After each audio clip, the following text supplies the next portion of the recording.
जरूरत है अब हमको, तो उसी के गणित का तुमको ज्वाइन करते रहेंगे। लिए लिखी गई है कि हम लड़ेंगे साथ ही उदास वक्त के लिए नहीं, ना ही चुनाव की तरह।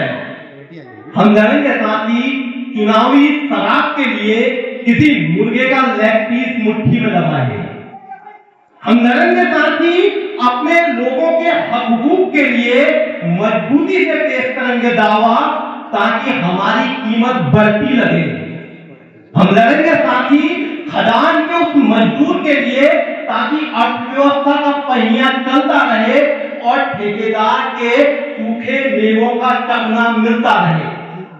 हम लड़ेंगे साथ ही, हम लिखेंगे साथ ही ब्रंच के बाद कालजी की कविताएं, तस्वीर की टिका कर करेंगे शांतिकाल का इंतजार, तब हमें दरबार में स्वर्ण तंगों से नवाजा जाएगा।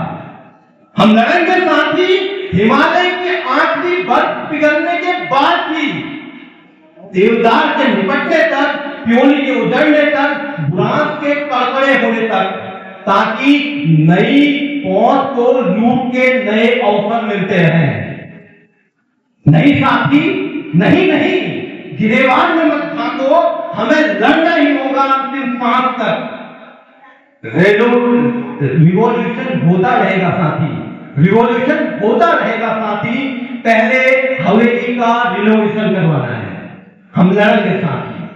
बहुत बहुत धन्यवाद। और आखिरी कविता है कि वो इस सदी का नायक है, वो इस सदी का नायक है, वो कुछ भी बेच सकता है।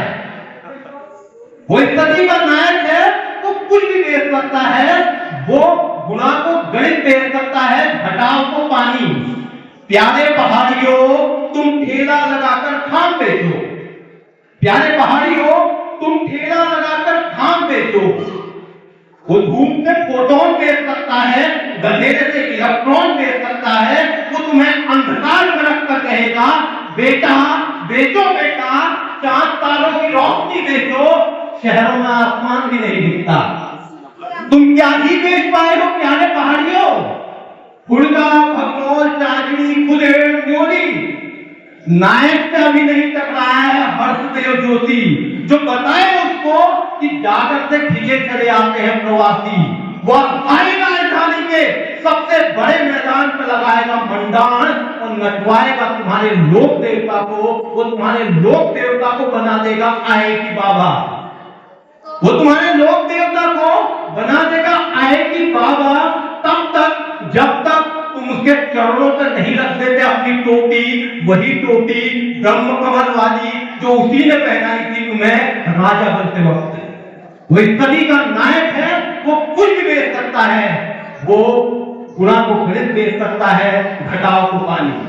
बहुत बहुत धन्यवाद। और आखिरी बात मैं अपनी ये कहूंगा कि बाबा साहब ने कहा था कि शिक्षा हमको बदल देगी, पर कौन सी शिक्षा की बात कर रहे हैं?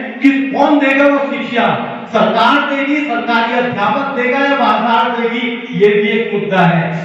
इंद्रेश ने बात कही थी कि जमीनों पर बराबर बंटवारे की बात कही थी।